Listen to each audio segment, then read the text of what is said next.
रामैया को उसी गांव में खुद का एक खेत होता था।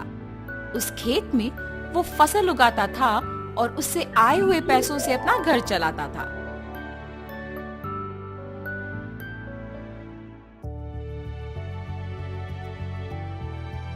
हमेशा की तरह इस साल भी फसल तो मैंने उगा दिया। अब गर्मी की मौसम शुरू होने वाली है, जल्द ही तरबूज के बीज डालने पड़ेंगे। ऐसे सोचकर तरबूज के बीज लेके अपने खेत की ओर जाता है। अरे रे, मैं तो भूल ही गया कि इस साल गांव में पानी नहीं है। मुझे अपने खेती के लिए पानी कहीं से भी लाना होगा, वरना इस साल मैं अपना घर नहीं चला पाऊंगा।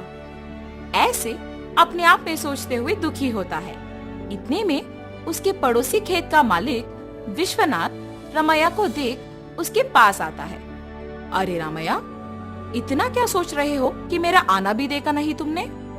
विश्वनाथ, तुम्हें तो पता है कि मैं हर साल चावल की फसल के बाद तरबूज उगाता हूँ, मगर इस साल गांव में पानी ना होने के कारण मैं तरबूज नहीं उगा सकता हूँ। मैं अपना घर कैसे चलाऊंगा?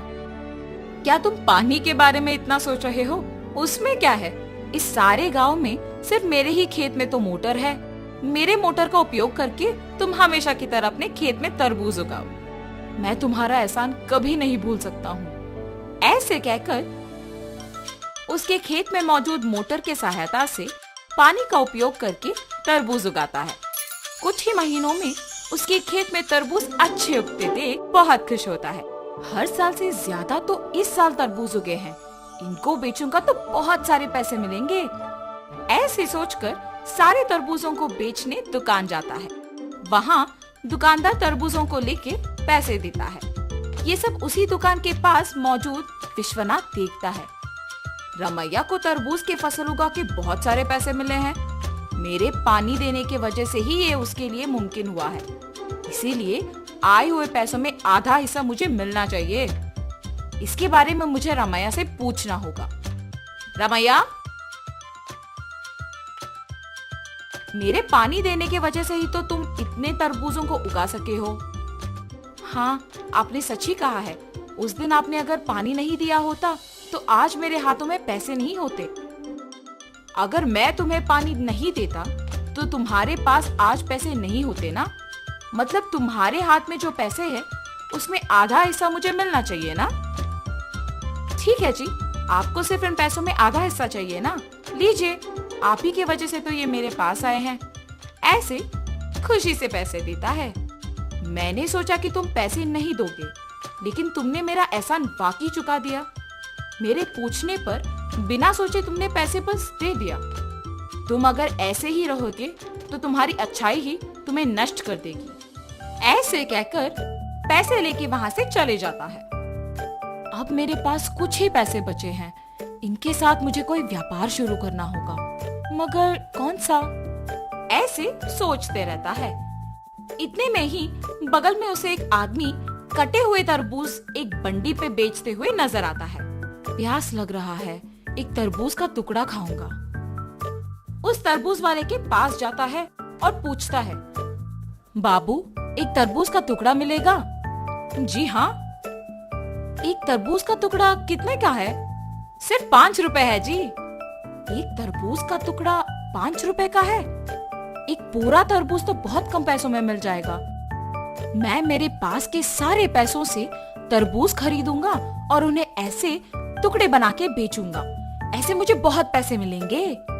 तुरंत उसको पैसे देके उसके पास के सारे तरबूज लेके जाता है।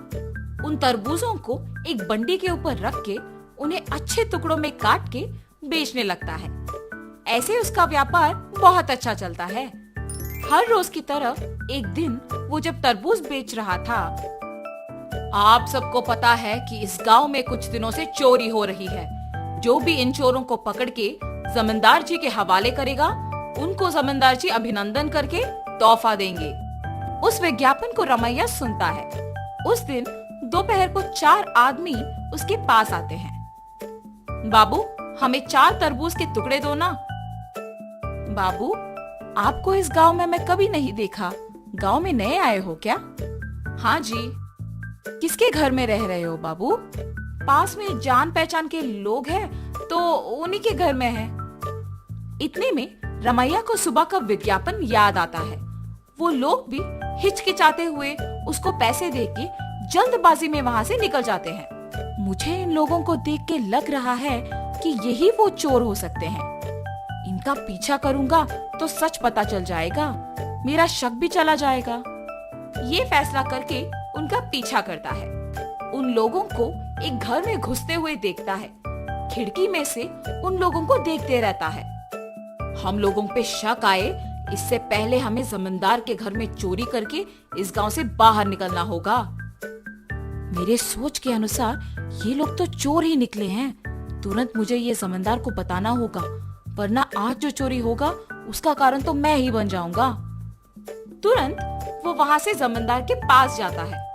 जमींदार साहब, जमींदार साहब। अरे क्या हुआ रामैया, यहाँ आए हो?